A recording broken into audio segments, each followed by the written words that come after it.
host. Welcome, everyone, to today's Venezuela Solidarity Network webinar.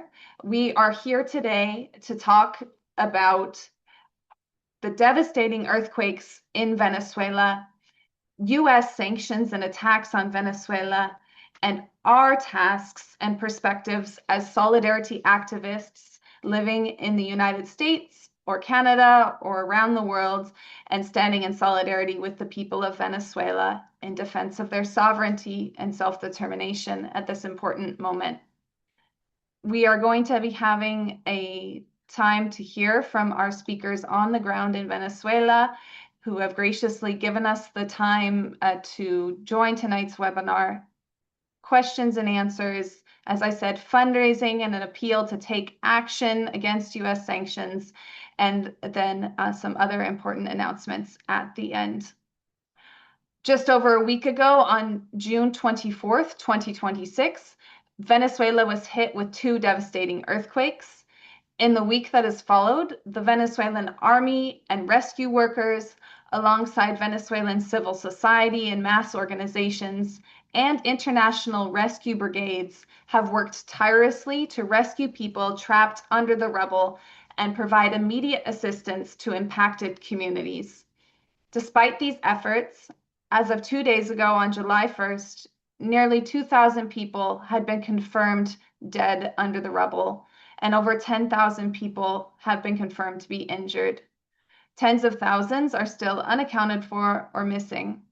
At least 855 buildings were damaged and 189 completely collapsed. But this devastation brought on by the earthquakes is compounded by criminal U.S. policies against Venezuela. The blockade, the direct theft of Venezuelan assets, including in the last few months since January 3rd, and other coercive measures imposed against Venezuela by the United States and its allies have cost the Venezuelan economy billions of dollars over the last decade, and even more over the last 26 years since the election of President Hugo Chavez in 1998 and the beginning of the U.S. campaign to overthrow the Venezuelan government. U.S. sanctions continue to impede Venezuela's government response and recovery efforts up to this very moment. Of no surprise to us as solidarity activists, many of us, the U.S. claims that humanitarian aid is unhindered are untrue. Are lies told by the U.S. government, much the same as they've said for decades, that the Cuban people can get all forms of humanitarian aid. This means that we have to organize as people living in North America, especially. Organize to fund, to raise funds where people are able to make direct donations to those organizations on the ground, but also organize to overturn criminal U.S. policies against the people of Venezuela. This webinar is held today on July 3rd, 6 months since the brutal U.S. attack on Venezuela and the kidnapping of President Maduro and Celia Flores, who remain in a U.S. jail and detention center. We will include updates about the campaign for their freedom from U.S. jails in this webinar, and we will unite our voices to demand U.S. hands off Venezuela, release all stolen Venezuelan assets now, end U.S. sanctions on Venezuela, and free President Maduro and Celia Flores. So thank you all for joining us here today. My name is Allison Bodine, I should say. I am joining here from Vancouver, Canada, the unceded territories of the Squamish, Tsleil-Waututh, and Musqueam nations.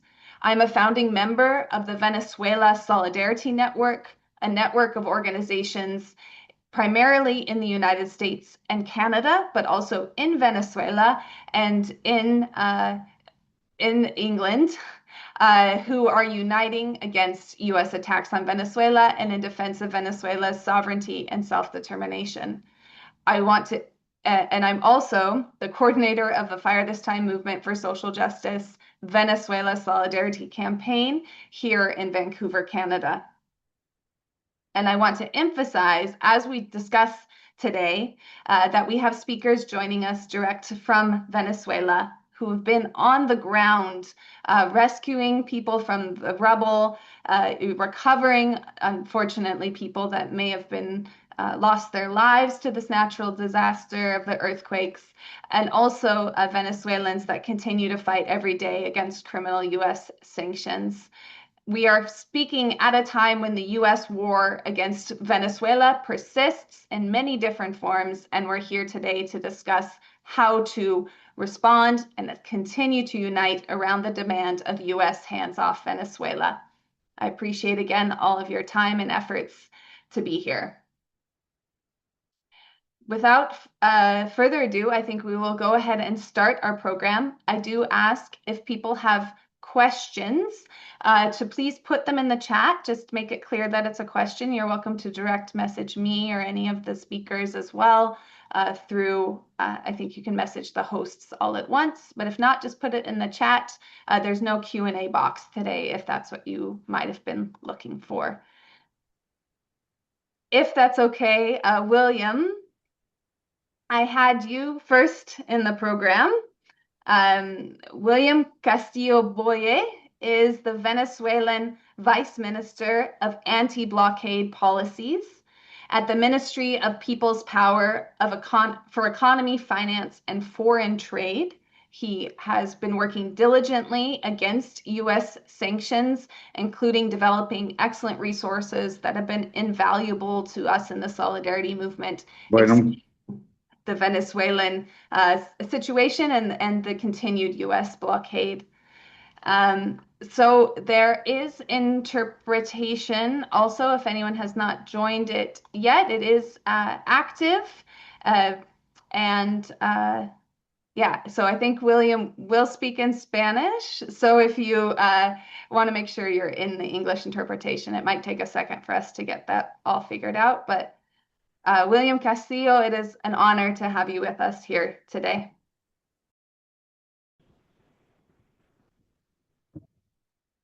Well, good afternoon and good evening to everyone. Thank you very much for the invitation to this space to share information about Venezuela and to answer some of the narratives that once again are being installed given the tragic and sad events that have happened, given the two earthquakes of June 24th. Please allow me first to briefly contextualize the aggressions that Venezuela has received. Many of these things I'm sure you know, but we always want to remind you of them because if you don't understand what has happened to our country in the last 26 years, and particularly in the last 11 with the coercive measures, then you will not understand what happened on the 3rd of July, nor what is happening now. So first of all, we need to remind you that Venezuela is a democratic nation, that in 1999 it created a new constitution, and on the basis of that, it has been receiving threats from the United States, but also with the support of the European Union and other nations. This is well known, the coup against President Chavez and the innumerable attacks against Venezuela. This aggression was increased with the imposition of sanctions.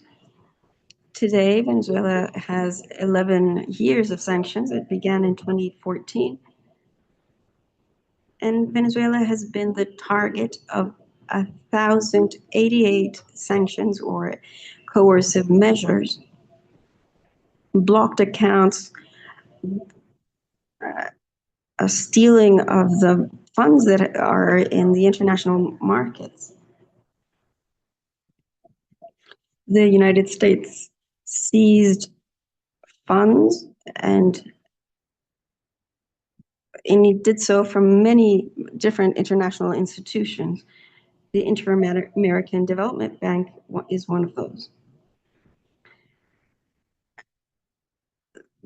What the United States was seeking to do was to impact democracy. But the state, the Venezuelan state, has fought against this. Oil, as you know, is our main export. It brings around $300 million. Dollars. The impacts on this oil, of course, affected the Venezuelan economy. Our our oil was reduced to a third of its original value. There's been a very important social transition.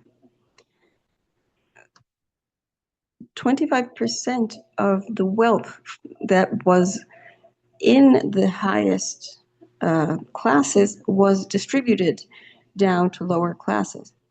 We had one of the highest gross domestic products of Latin America. This was a country whose economy was growing. And of course, this aggression sought to create a different model by stealing our foreign.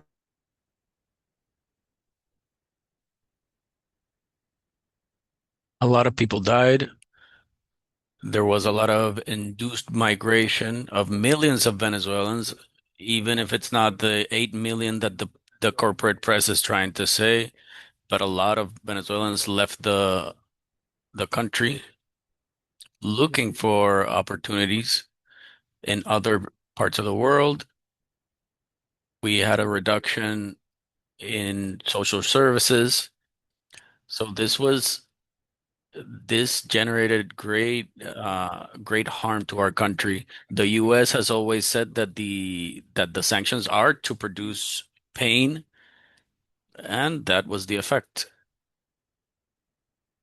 It was human pain, huge violations of human rights, food, health, because we also were left without the option to bring in food. So that's a very complex situation that Venezuela was in for many years. Then we had a hurricane around the narrative that said that the Venezuelan model was a failure. But what led to that crisis was that economic aggression from the U.S. And in spite of that, these aggressions failed in terms of their stated purpose, which was the overthrow of the Venezuelan government. So they created a great harm to the people, to the economy, harm that will take years to resolve, but they were not able to overthrow the government. That is why on 3 January they took extreme action, which was military action. We have to remember that in 2017, in Trump's first term, he said that he always had all the options in with regard to Venezuela, including the military option. That is to say that they went to the military option because the economic pressure did not work because the economy started a process of recuperation. The people resisted that aggression, and we started um, putting up e- economic solutions through the BRICS, through other international connections in order to reactivate the economy.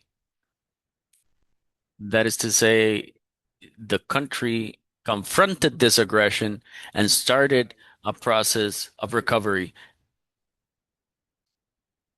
Venezuela showed the world that through its own efforts, it was able to recover economically.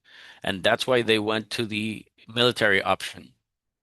And they took this illegal, internationally illegal action. They kidnapped the president and the first combatant and wife of Nicolas Maduro, Cilia Flores, and they murdered 100 people in a single night. They murdered more than 100 people and injured 100 more. From this, after this, there is a very complex relationship with the US because we don't want this aggression to escalate, and we've said that we want a relationship with the US. We want to have our president back, who is right now a hostage in the criminal justice system of the US.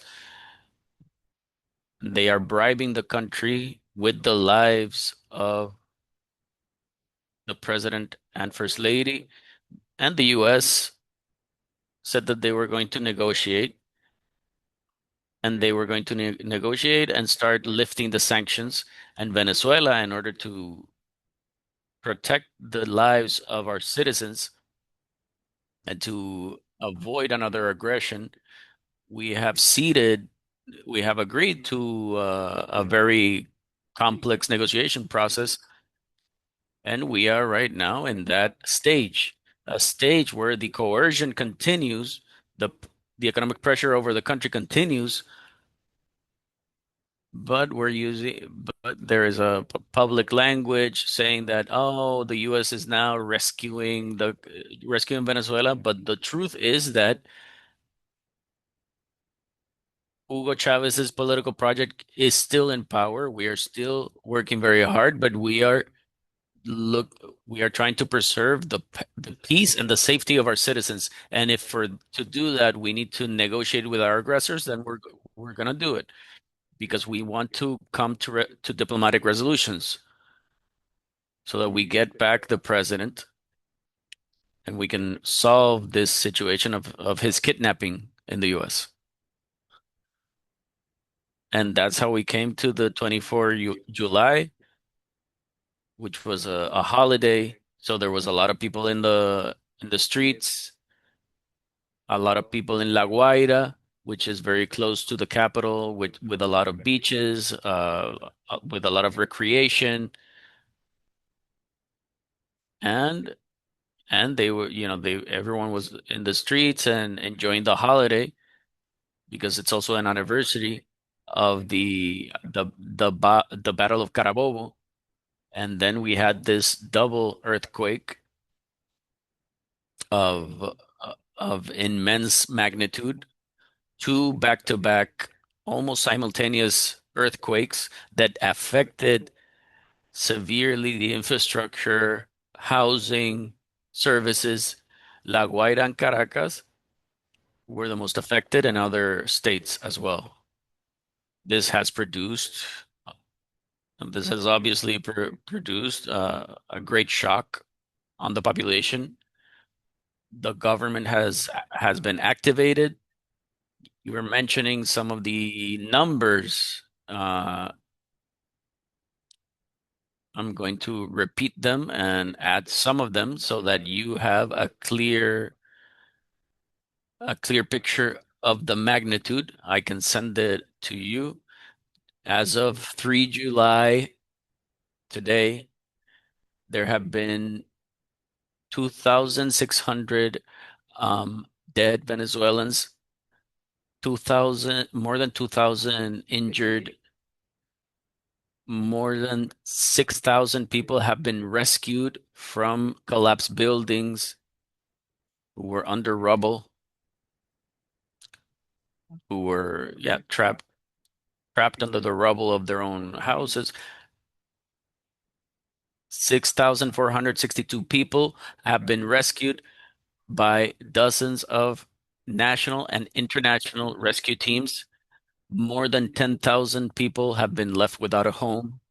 They lost their homes. M- More than 800 buildings have been affected in the entire nation. I repeat, mostly in La Guaira and Caracas and the metropolitan area. There have been more than 80,000 families are being attended to in encampments put up by the government. More than 180 buildings collapsed completely, and some of them much more are going to be uninhabitable. Right now, we're doing a survey of habitable buildings to determine which one of them are safe. More than 9 million more than 9 million pounds of food and supplies, including clothes, have been distributed to the people that have been supplied by more than 30 countries. More than 68,000 parcels of food have been distributed. More than 20,000 people have been treated in the health system. More than 3,000 international um, rescue personnel. More than 30,000 members of the police, security forces, and other civil sources were deployed. The people that lost their home are going to be living in transitory encampments,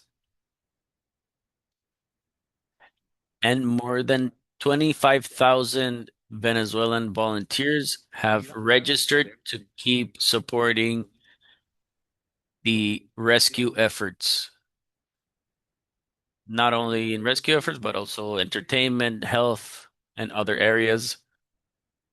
And we've also had aftershocks that have continued since 24 July. These are the numbers so that you can see the magnitude of this national tragedy, of this severe impact on the life of millions of Venezuelans, people that lost homes, that lost relatives. We continue searching for survivors and for casualties of the earthquake. And it's been a 24-hour effort every single day since it, when the country has come together, the private sector, the public sector, health centers have been working together. The Venezuelan companies have given their machinery for free. Supermarkets have donated food and lowered prices so that people can buy supplies.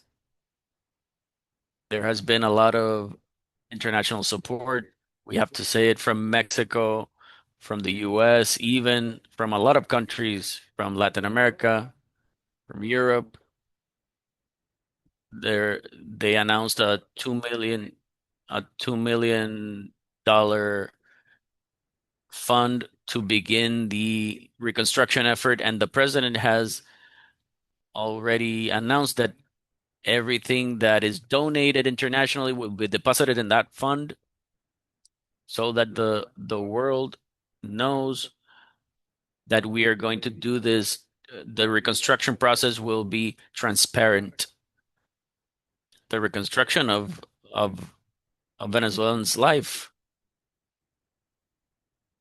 In spite of that, and with that, I will close to listen to any questions or comments. We want to we want to alert people, and the president said this.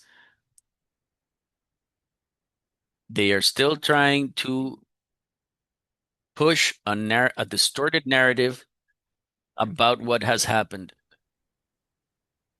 in US media, in European media, this narrative that the Venezuelan government has not attended to this emergency effectively, that there are people that have not received help, and that the only help that people are receiving are from individuals. They're not talking about the rescue efforts of the millions of people that have been, the 6,000 that have been rescued, all the efforts in terms of security to keep the peace. There have not been any events of insecurity related to this event. People are collaborating. Everyone is very united. Everyone has lost a friend, someone they know, a family member. Everyone has been affected. I had I had damage to my home because of the earthquake. And it is a country that is confronting this event, this tragedy united. But the media are trying to obscure this. And we're seeing narratives in social media saying that Venezuela has not been dealing with the event, and that the U.S. is just trying to help Venezuela. But we want to denounce and we want to reiterate that Venezuela is open to any support, that communication channels have not been closed with any country, including with countries that we don't have with which we don't have diplomatic relations. What we're trying to do is defend ourselves, defend life, defend the life of the population, and to recover as soon as possible from this tragedy. So Venezuela is open and transparent to the rest of the world. We have received a lot of international aid from a lot of countries and rescuers from all over the world that are risking their life to help us. But unfortunately, through corporate media like CNN, European media, they are still manipulating and spreading disinformation in order to obscure and distort the truth. This is a very brief summary. I'm open to any questions or comments that you may have, and I want to reiterate that even if the sanctions continue and they have not been lifted, they were sanctions are the main reason why there was a deterioration before the earthquake. We couldn't buy machinery, spare parts, and other equipment precisely because of the sanctions. In spite of that, Venezuela has had the capacity to respond through a national movement to this tragedy, and we're going to continue working tirelessly to rescue any survivors. We have lost more than 2,000 people up to now, and it's possible that this number will go up, but we're going to keep working for our life, for peace, for security. Venezuela is not a country that is controlled by foreign powers. We have a very complex relationship in order to defend the life of the Venezuelan people. And that is why, even in the middle of this crisis, we are demanding the end to the unilateral coercive measures and the sanctions. Well, I hope that this has illustrated the situation and what is happening in the territory, but I am open to any questions or comments. Thank you, William Castillo, for that overview of the context in which Venezuela was hit with these devastating earthquakes, and the information that we need to arm ourselves to combat continued US war and sanctions on Venezuela. I wanted to invite people to introduce yourselves in the chat. I know there are people on this call from many different parts, especially of the United States and Canada, so please feel free to introduce yourselves so that our Venezuelan co-fighters know who is represented on the call here today. And also to remind speakers to try to speak slowly for the interpreters. I know this is difficult. We're going to call up Cesar Mosquera here. Cesar is in La Guaira or on his way to La Guaira and has been on the teams that have been recovering and working directly with the victims of the earthquake. But he is an illustrator, a graphic designer, a web developer, and a comic book writer with the Utopix community, as well as the Comando Creativo, which is part of Utopix as well. So we're really thank you so much, Cesar, for making the time within the direct recovery and response work that you are doing. If you can share just what it is like on the ground in La Guaira and just how you have been doing. Thank you. Hi, thank you. Can you hear me well? Just Yes. to confirm, the reception is not the best. I had the luck that some people that are helping us with put up with the logistics luckily had internet connection. So right here, right now, I am in La Guaira. I just made it up. I'm part of brigade, volunteer brigade, rescuers brigade that has been working since day two of the disaster. We've been helping with transitory encampments and helping with rescue efforts and debris removal to remove the removal to humans. Yeah, we're looking for humans right now. The situation is extremely urgent. We're in the window of that we can still find people alive. There have been many people that have been rescued from the debris. We have mapped right now several locations where there's live signals marked with dogs or different devices. Especially to the area of Caraballeda. We have been supported by the Ministry of Communes, who is granting us with where to stay when we come back to Caracas in Seara. And right now, exactly, we're in front of the encampment made by the Ministry of Mines, which is granting to every volunteer that come here to, and it's been really donated but with tools and logistical efforts from masks, helmets, googles, tools like especially like cutting disc, which for cutting disc for cutting debris that you ran in the building of tunnels to make it to the people that we're finding. So that's to say that the government has been fully supporting since day zero. Like since the earthquake happened, the government has been deployed everywhere where there has been needed. Obviously, nobody was prepared to cast a catastrophe of this magnitude.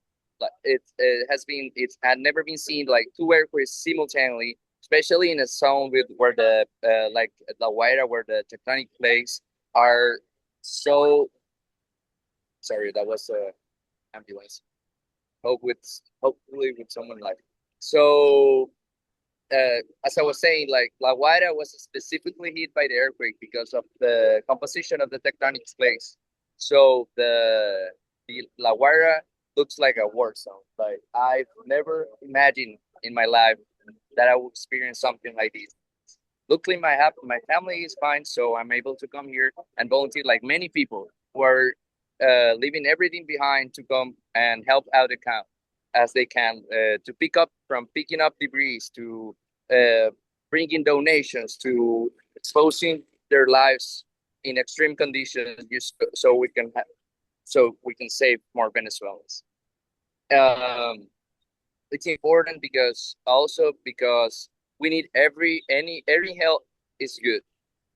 There's been fundraising efforts by many organizations, international organizations, and organizations in the U.S. like the People's Forum, CODEPINK, and such. Me specifically, I'm linked to the People's Forum don't fundraising efforts. So we really make a call. So anyone that can make any amount of donation is good. No, it doesn't matter if it's just a few dollars. It helps a lot. We need all the help we need, but also I want to say that the solidarity of the Venezuelan people together, no matter who you are, it's down here. I have never seen so many people doing so much to help each other.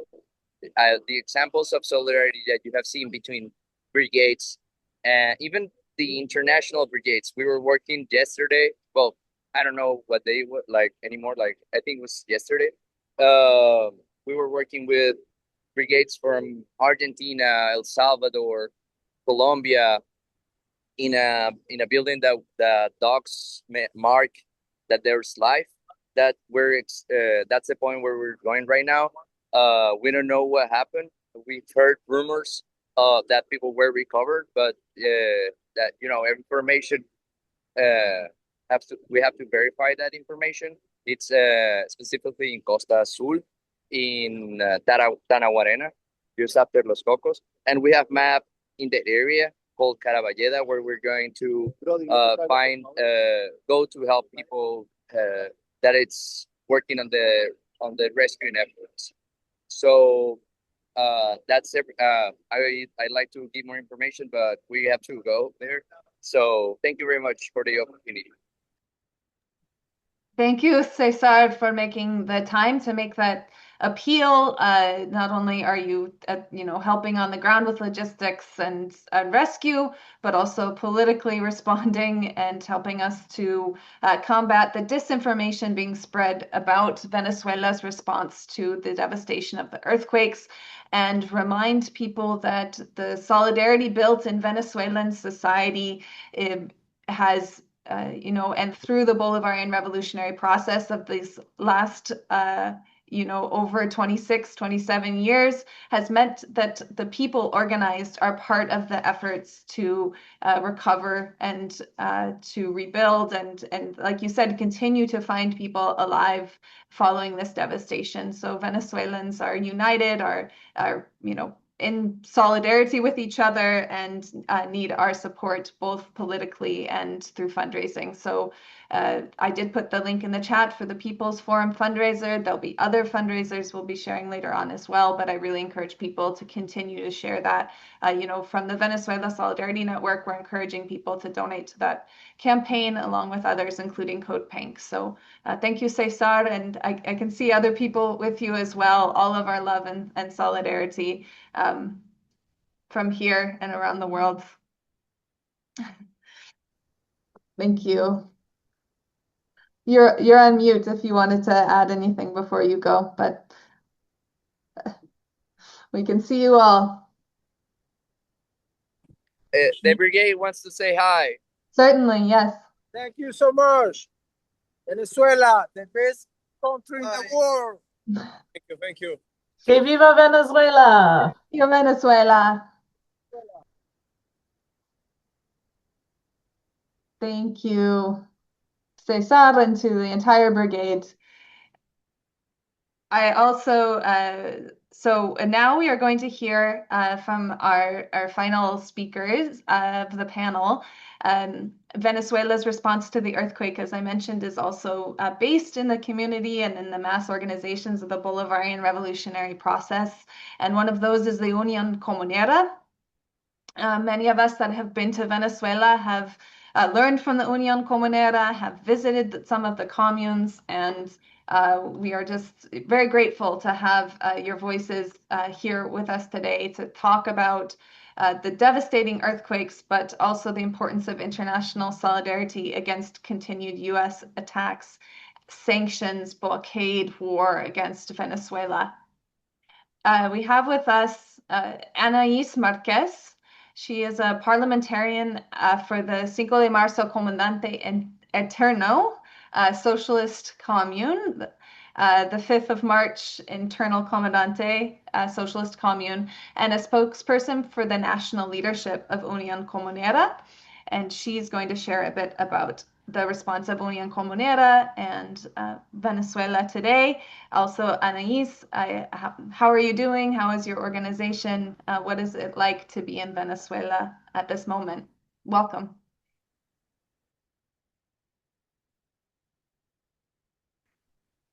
Thank you very much, friends. A hug from me. Thank you for the support that you've transmitted from all of these countries. I think many countries have called us and have showed that affection, that solidarity. And in this point, it's fundamental and transcendental in order to go ahead with this fight. It didn't just start on the 24th of June. It has a historical accumulation of struggles that we Venezuelans have been facing as a country. At this point in time, with these two earthquakes, we were hurt very much also in the emotional sense. We're here still in solidarity.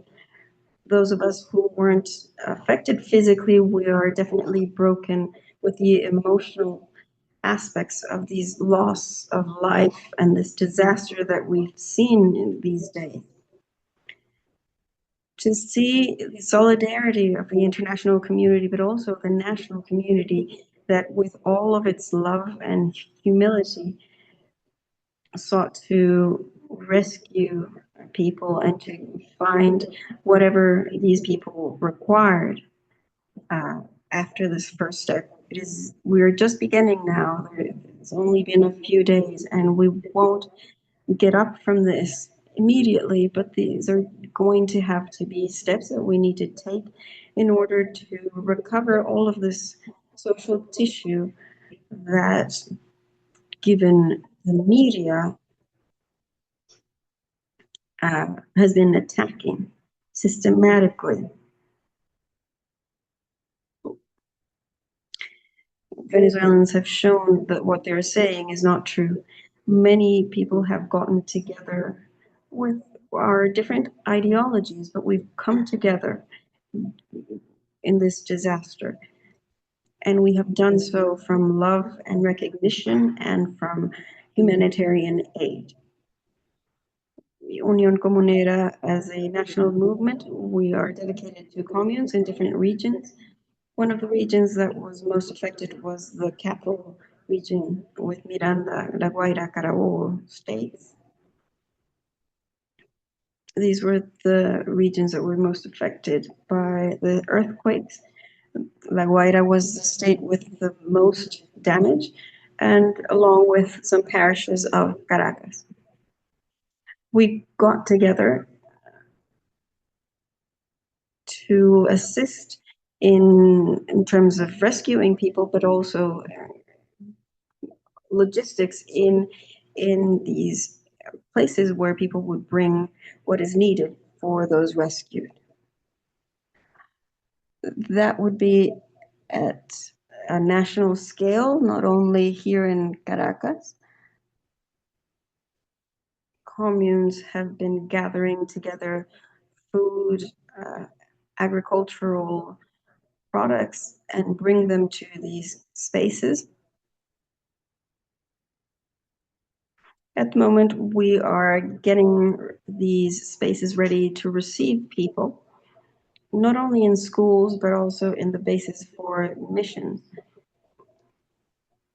and other spaces that are being made or furnished in order to receive these people who will be given attention not only by the government of Venezuela, but also by communes and regular people. I think we have given an answer to this situation, and we have given space to all people that have felt scared to go back to their apartments because the replicas have been continuing. As William Castillo said, there are more than 800 replicas, and there's a lot of fear of going back to buildings without the evaluations. From our commune, from day zero, we received around 200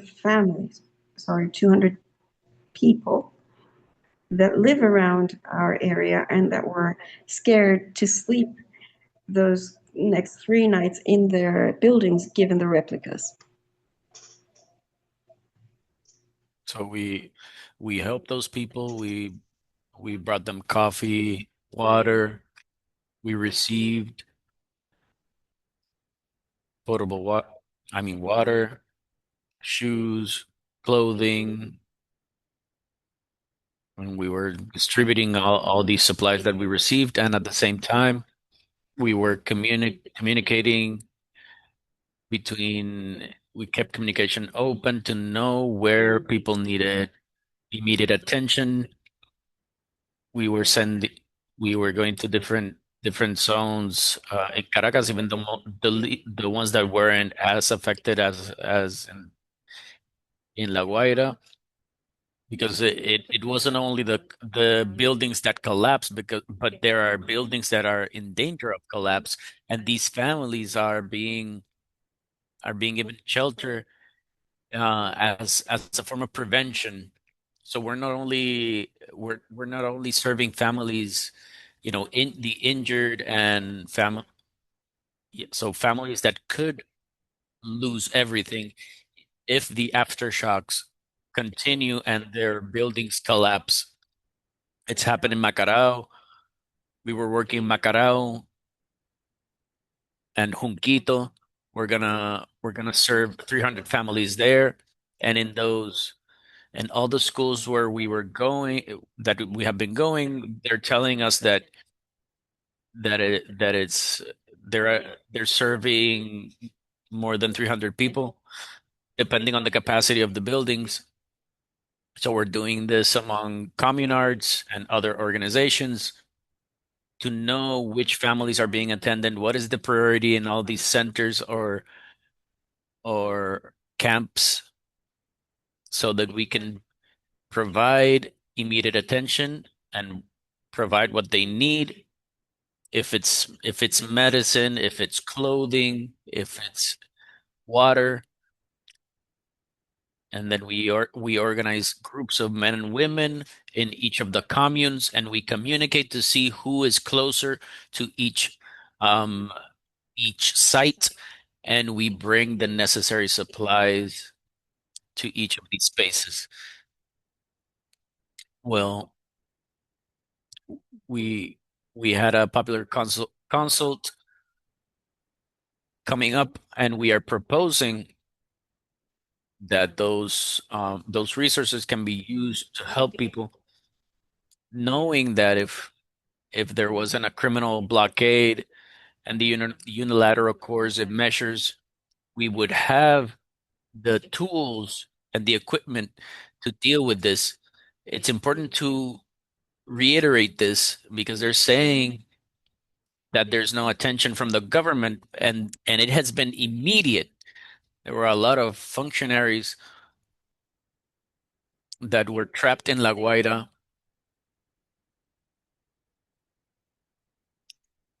We have a lot of difficult situations in La Guaira. A lot of functionaries died. Others were working even when they lost their entire families. So we need to debunk these lies. People who are not even in Venezuela are spreading these lies. People who are comfortable outside of the country, and what they're doing is spreading disinformation and these falsehoods against not only the government, but it's also against the people, because it's a relationship that has been since Hugo Chavez launched this civic military relationship. We have had this relationship with the government, with our military people, with our policemen and women, all the security forces. Have had this role and during this hard time from Venezuela. So we have two episodes in 6 months. We are a people who resist. We are a people who always lead the way in spite of everything that we're going through, and this history of blockade, of unilateral coercive measures, of sabotage against the government, of any number of elements and things that have been attacking not only the government but the Venezuelan people. So we call from Unión Comunera, we make a call for everyone to transmit the truth. If we would not have those unilateral coercive measures and this blockade, we would have been more effective in the response to this tragedy. We would have had the conditions to respond. And today more than ever, we demand an end to the blockade. If they really want to help us, that would be actual help. Beyond the rescuers, who we appreciate, the more than 3,000 international rescuers, but if they lift the sanctions and end the blockade, we as Venezuela will be able to rebuild all these structures and infrastructure that are so vital for our people. So from here, from Venezuela, from our national movement, Unión Comunera, we thank you for this space. We're still fighting, not only from Caracas, but from every space. Even though this happened in the capital region, all Venezuelans, every communard has mobilized, has contributed to this cause. And what we want is for an end to the sanctions, that they allow Venezuela to be a free country, to be a sovereign country, the self-determination of Venezuela, and the project that Comandante Hugo Chavez left us of the communes, which is a revolutionary socialist project. And I thank you. We want to expand this information internationally, and for solidarity to be an end to the sanctions. Thank you. Viva Venezuela, U.S. hands off Venezuela. Thank you, Anais, for bringing those strong words of solidarity and call to action to all of us not in Venezuela today. We have to fight with more fervor, more unity against criminal U.S. sanctions. Seeing the devastation of the earthquakes is on top of deaths, billions of dollars stolen, brought on by criminal U.S. policy. At the time of the earthquakes, the U.S. continues to murder fishermen in the Caribbean and Pacific Ocean, continues to threaten Venezuela, continues to blockade the country despite saying that they would let humanitarian aid through. The numbers that I have say, for example, that the U.S. has apparently pledged $300 million of humanitarian, so-called humanitarian assistance to Venezuela, when since just January of 2026, it's estimated about $8 billion in oil revenues have been sequestered by the United States, let alone the fact that the democratically elected president of Venezuela, President Nicolas Maduro, and First Lady Celia Flores remain in U.S. jails at this time of national, a tragedy in response to the earthquakes. That is the U.S. war against Venezuela, and that is our call to action. So I'll just say, as we collect any questions, there is a letter that I really want to encourage people to sign on to and to share with others. There are more than 500 signatures currently on this letter to return Venezuela's stolen wealth for full earthquake recovery. The United States and England hold billions of dollars of Venezuela's wealth, stolen and kept away from the people of Venezuela. That is what is needed for earthquake recovery and for Venezuela to be allowed to continue to develop on its own without intervention from the United States and allied governments, allied imperialist governments such as Canada and England. So I encourage people to share this letter initiated by the Sanctions Kill campaign, but also signed on to by the Venezuela Solidarity Network and others. Please share and send that around as a line of attack against the lies being spread about Venezuela's response to the earthquake, and also as our call to action, as I've said, that we must work more, harder with one another. We must work with more unity and more force to demand an end to criminal U.S. sanctions and blockade on Venezuela, a return of all stolen assets, and freedom for President Nicolas Maduro and Celia Flores. Today, as I mentioned, is the 3rd of July, so 6 months since the U.S. attack on Venezuela and the kidnapping of President Maduro and Celia Flores. And today there were actions, as we heard of and saw earlier in the call, in Australia, all the way to New York City, where they were demonstrating outside of the detention center where President Maduro and Celia Flores are held. They had a lively demonstration that I've seen some photos of today that we want to, highlight and also encourage people to take action on the 3rd of every month. As the Venezuela Solidarity Network, we are going to be organizing our online pickets and webinars moving forward on the 3rd of every month to join with this international call and day of action. So the one question we do have in the chat, and of course, William Castillo, if you have anything else you want to respond to that's been mentioned here today.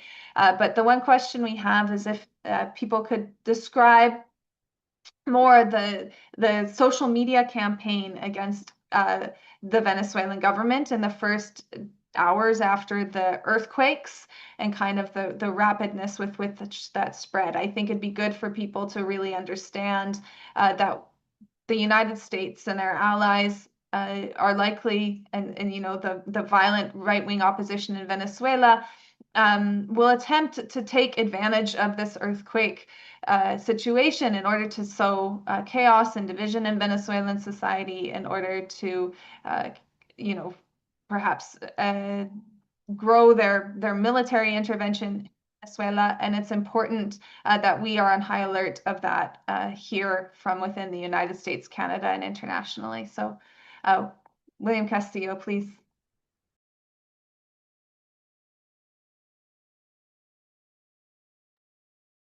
Thank you for that question. We can do another webinar specifically on journalism and media.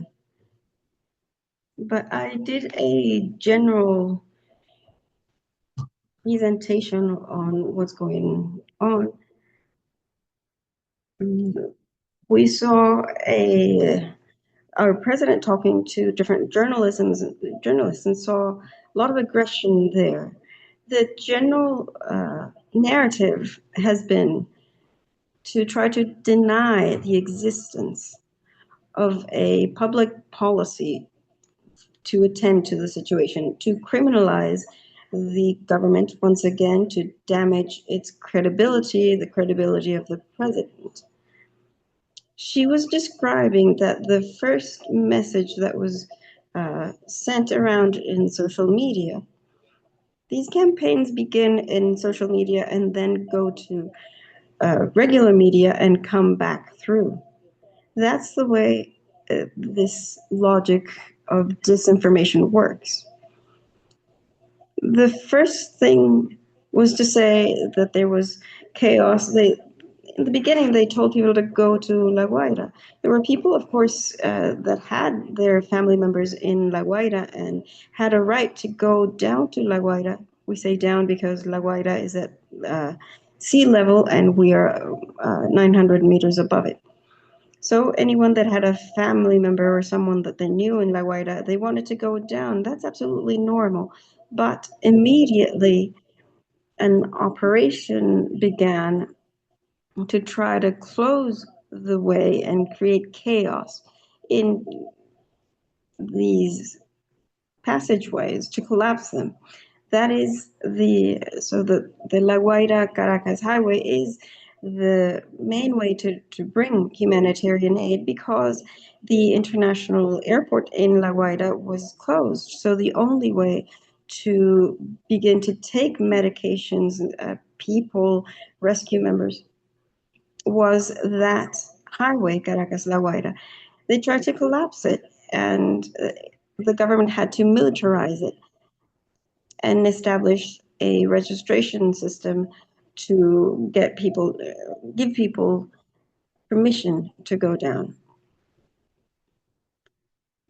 2 points to get this registration were created. People were allowed to bring stuff to Caracas, and that was brought to La Guaira via helicopter. So the first thing that they said was the government didn't want to allow people to go see their family members. They tried to manipulate information. Of course, in any tragedy, the first people that are found, that are there to help, are the neighbors who were saved. They are the ones that are the first responders. That happens in any tragedy. That could be in a fire, in a tsunami, in earthquakes. The first people that are there, the first responders, are the people that were affected by it. But less than 2 hours after this, civil defense was going down and everyone was going down. We had to then close it. We had to militarize it. Our laws allow for and demand that this sort of thing be done to allow for rescue operations. So they were saying that there was no government. Then they started to say that the military members were there with arms. There was one video of someone that was caught stealing money, and with that one video, they wanted to criminalize the entire military forces. Of course, they have been caught, and they will be sent to be judged for what they have done, which was criminal. But the systems of viralization use this to say the government isn't present. Then when they say that it's present, they say that it's not doing things properly. Everything is directed to say that the only people that are being rescued with hands. There were no instruments, no tools, no lights. There were people that were coming from around the world to help, plus the volunteers. So during this week, this has been developing.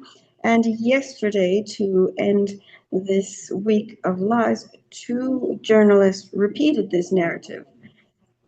They said that they had talked to a few people and they had said that they hadn't seen the government. And the truth is, the president answered in a very adequate fashion.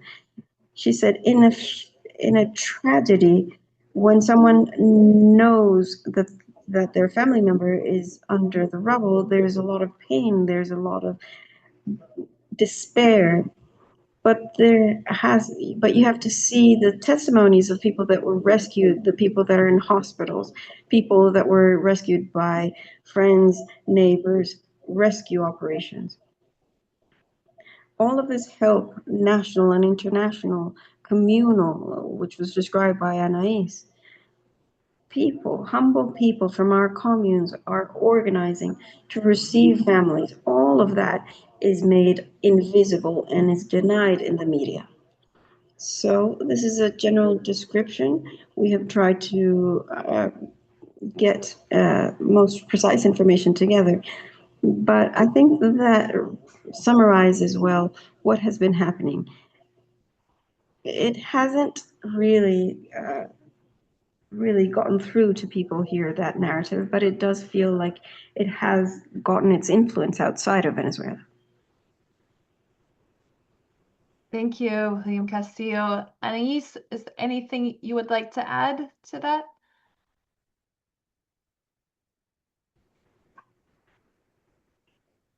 Yes, of course. I think part of that media narrative was also that there was a tsunami alert. When they said that, all of the security personnel went back, leaving there a lot of people that were alive. Given that alert, it was difficult to help these people.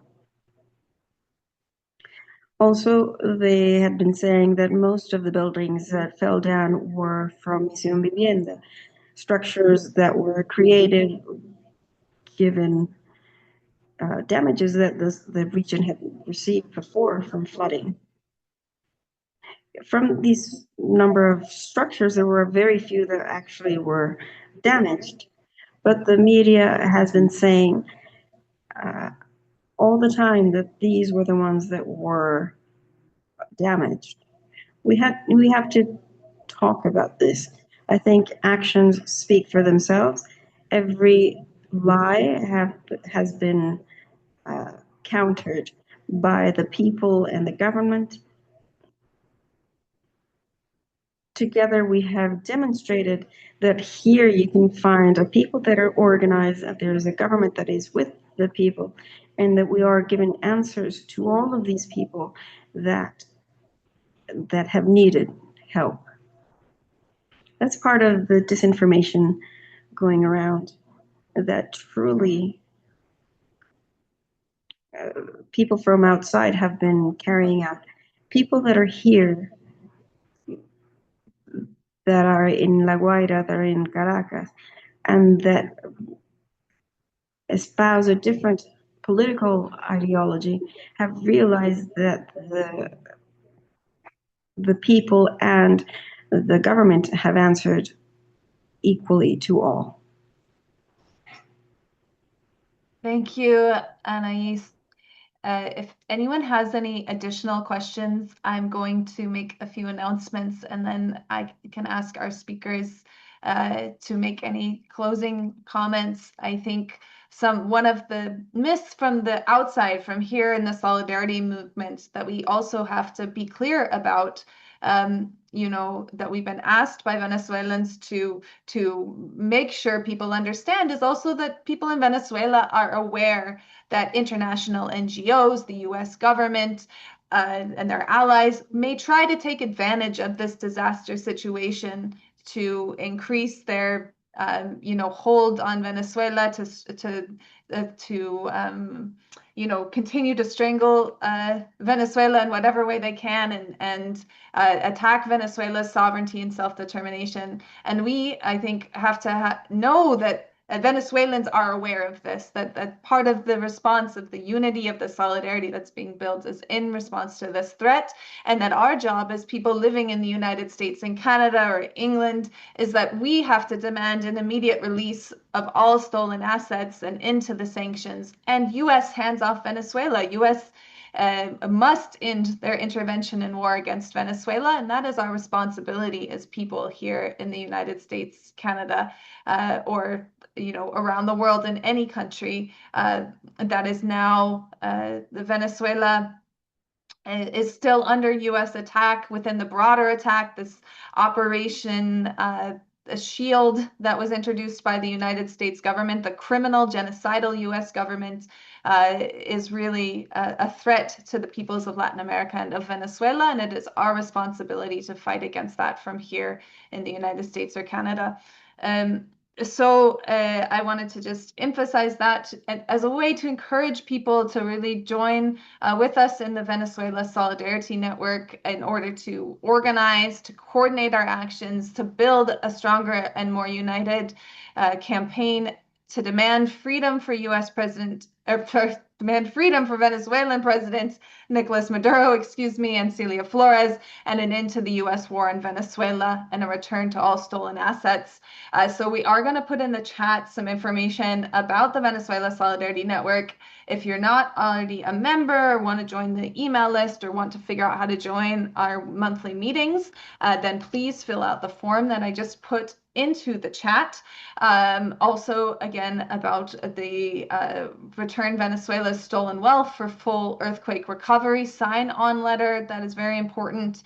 And then Stansfield Smith from Chicago Alba Solidarity also posted in the chat a link that includes some critical resources for defending Venezuela right now and supporting Venezuela, including the links to fundraising campaigns and to recent articles. So thank you, Stan, for getting that on the Chicago Alba Solidarity website, and we will continue to build that from the Venezuela Solidarity Network. Um, so I think we'll go ahead and take any closing comments from our speakers. And then I have a few slides, and then one of our interpreters today, Giselle, wanted to share a music video that she thought expressed something very important from the moment today in Venezuela. So we'll end with that, and I'll invite people to also turn on their cameras, and we can do some chanting together. William Castillo, if you have any closing remarks, we really appreciate your time with the Venezuela Solidarity Network here today.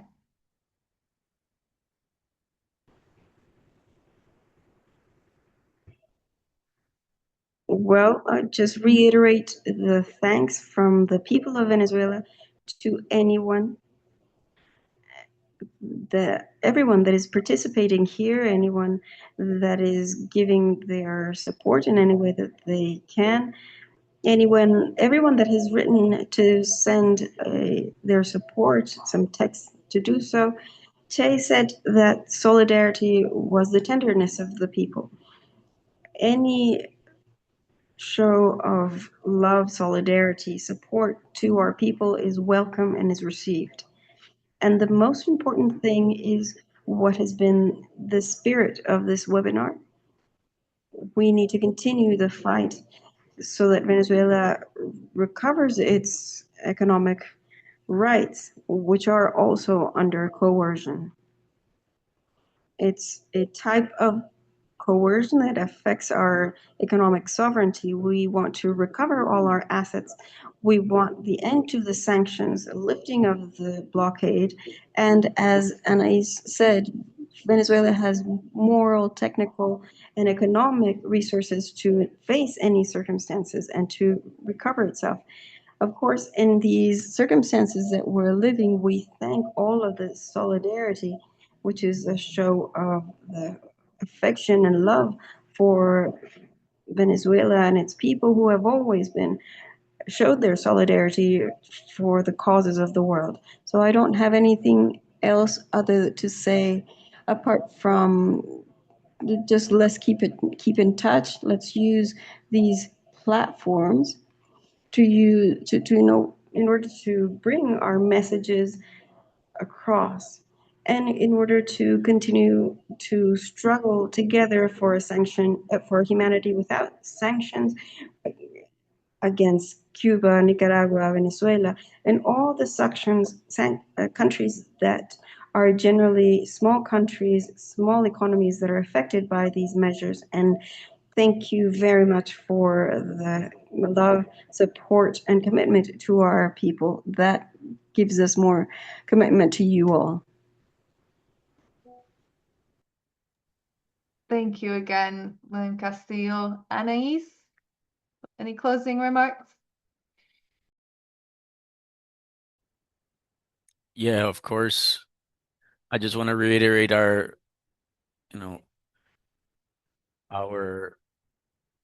gratitude.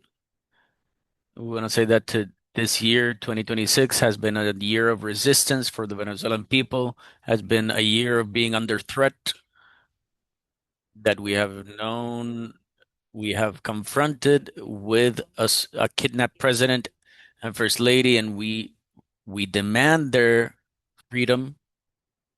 And then this earthquake that affected us directly,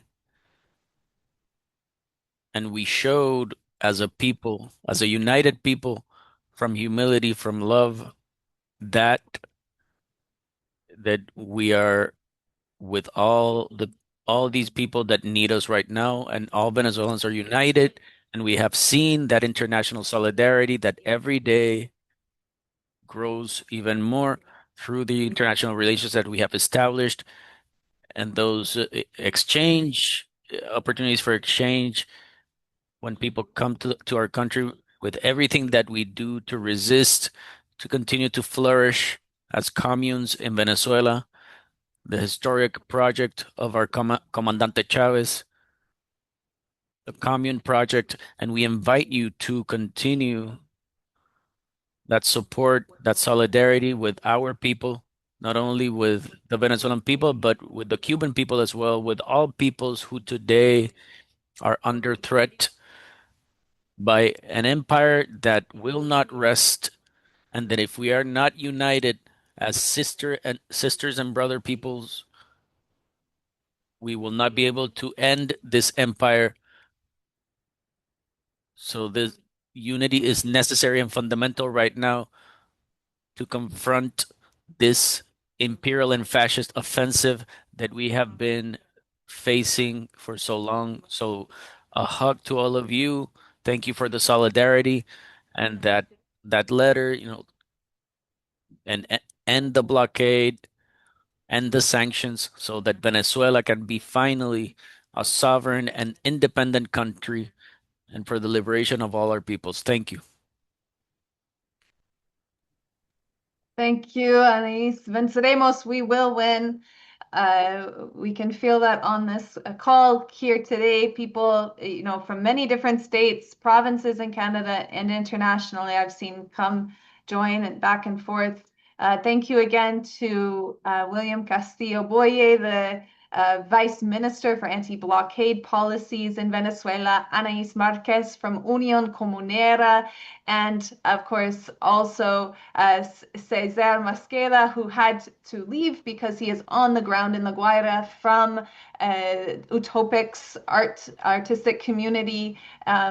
We will continue organizing together. We appreciate all of your time and efforts. I'm going to ask people, if you can, turn on your camera. We'll do some chanting together. But Tamara, if you could briefly put up the slides again, and then we'll show the video as well. We can start with the video. Sounds good.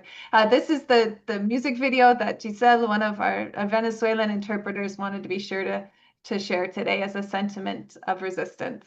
Cerrar la interpretación y podemos hacer el evento en dos lenguas. We can do a bilingual event.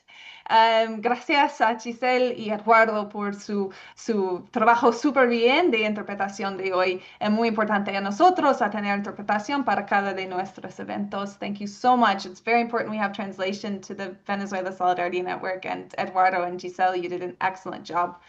Here is the music video again in all of its audio for all of our participants. Si hubiera nacido afuera, quizás tendría dinero, pero nací en Venezuela y eso me hizo un guerrero. Represento mi bandera, Venezuela, caballero, y si otra vez naciera, te elegiría de nuevo. Fuerza Venezuela. Somos unos guerreros. Wonderful. Thank you, Venezuelan warriors, for joining us here today, and to all Venezuelans fighting on the street in defense of their sovereignty and self-determination at this difficult time post-earthquake. Tamara, if we're able to share the slides just briefly, and I'll get folks to turn on their cameras. I wanted to thank the participating organizations in the Venezuela Solidarity Network for everything here today. Introduce the Venezuela Solidarity Network again.